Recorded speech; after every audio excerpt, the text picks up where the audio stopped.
Okay, take 3. So who was Cindy? Well,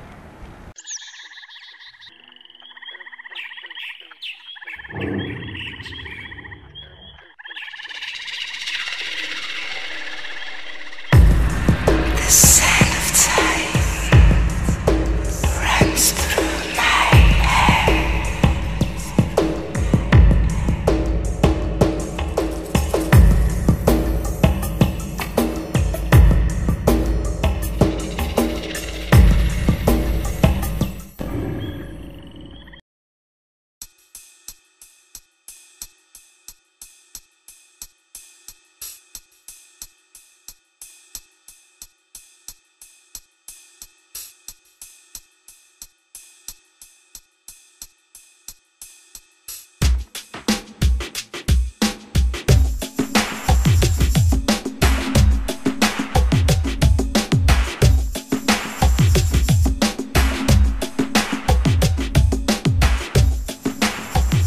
some years ago I worked in a department store as a cleaner, and it was during the night shift.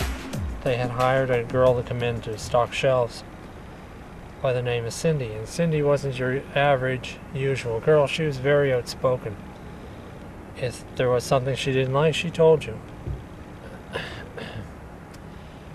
But she had a lot of unusual characteristics, and one of them was the fact that she had pink hair. Big, fluffy pink hair.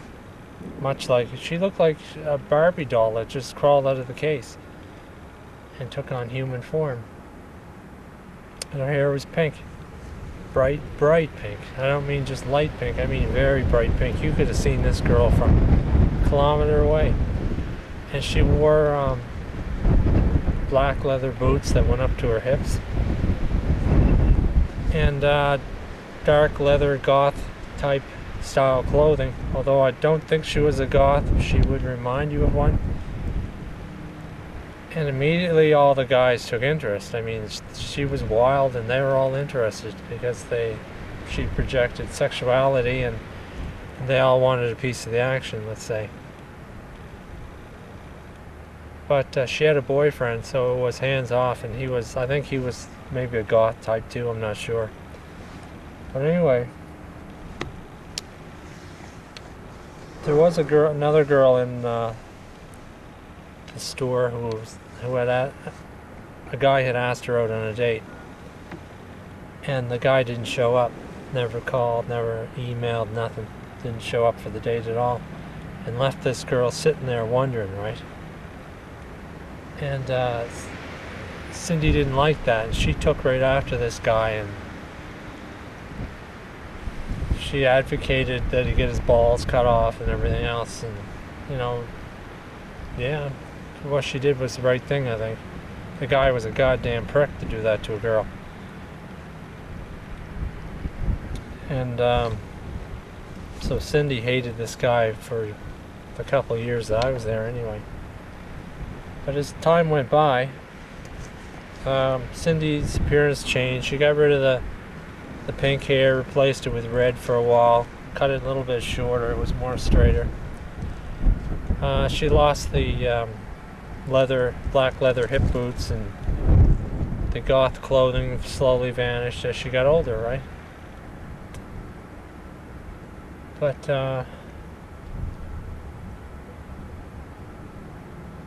I thought she was an awesome girl because she spoke her mind. She wasn't afraid to say what was what, or to tell a guy off. And anything a guy could do, she could do as well. She smoked. That was a major turn off for me. I can't stand cigarettes. And on the weekends she'd smoke dope, and etc. I mean, it was okay for her. It was her business, right?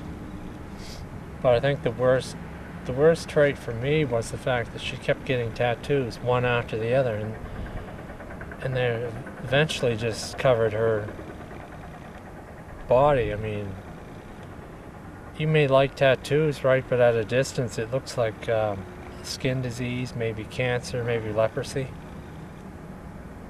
On a woman, I mean, it's all right on a guy, but on a woman, it just doesn't look nice at a distance. But I mean, if it's your artwork, I mean, you want to display it that way, that's fine. You know, it's your own business. But for me, I find tattoos to be a turn-off. And she just got them everywhere, on her neck, on her back, on her hands, back of her hands, on her legs. So anyway, as time went by, she broke off with her boyfriend. I mean, they remained friends. She talked to him now and then. And one day I was sweeping through the baby department where she was working, and I had just said that I decided to tell her what I thought, and I just said, you know, you're your own woman. You're nobody else. You're not a clone. You're not a you know, you're a real person. That's what I like about you. And then I kept on my way, swept into the next apartment, because I never talked to her much at all. I was actually kind of intimidated by her toughness. And apparently, I was the only guy that never hit on her, that wasn't married. And she took an instant liking to me. And she would be very friendly, very kind, always smile, and I'd smile back.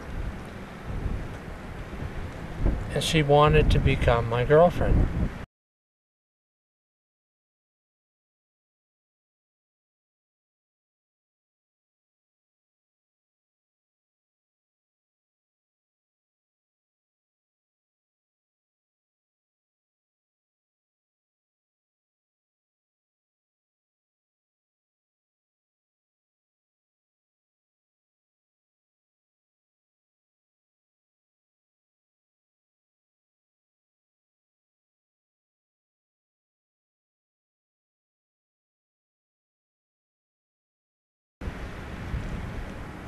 Because she would do things to get close. Now, Cindy would come to work. She wouldn't hang her clothes up. She'd either throw them on the dirty floor, which is a turn off for me as well, because I just don't like dirt.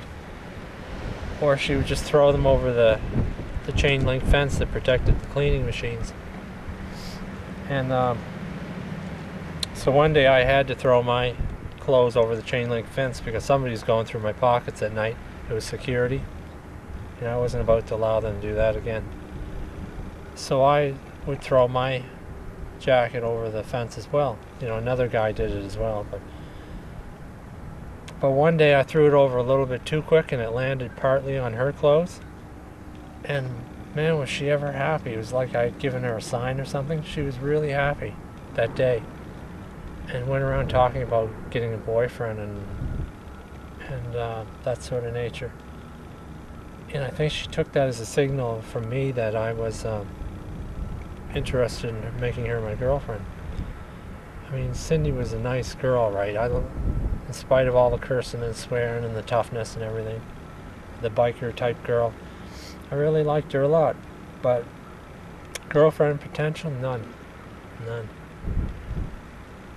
I remember one of the ladies in the clothing department, she was the manager of the clothing department,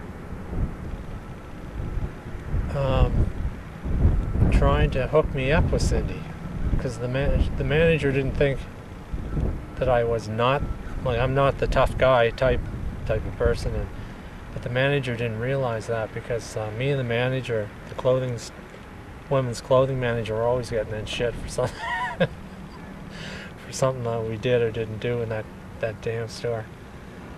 And so we were constantly being called into the office. I said to her, you know, Shirley, they should put Nakajima and Shirley label it across the top of that office, because we've been in there so much, it might as well be ours.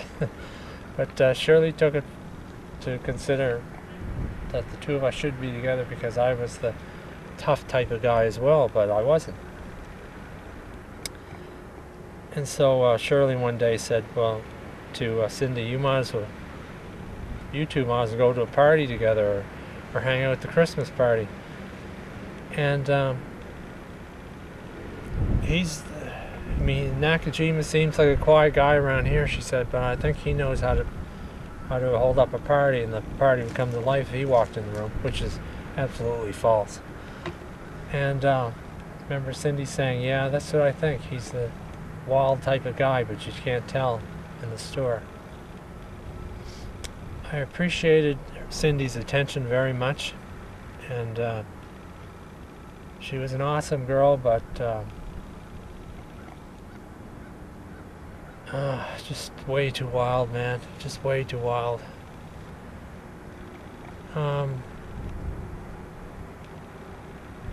But not wild to the point where she wasn't feminine anymore. She was very feminine.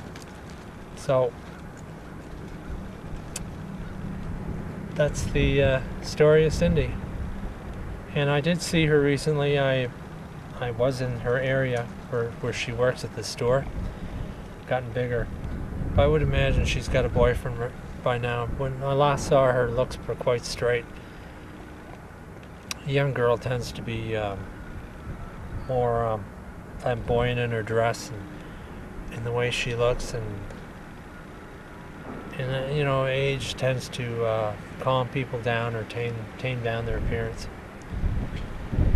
So, and that's the end of that Dear Diary episode.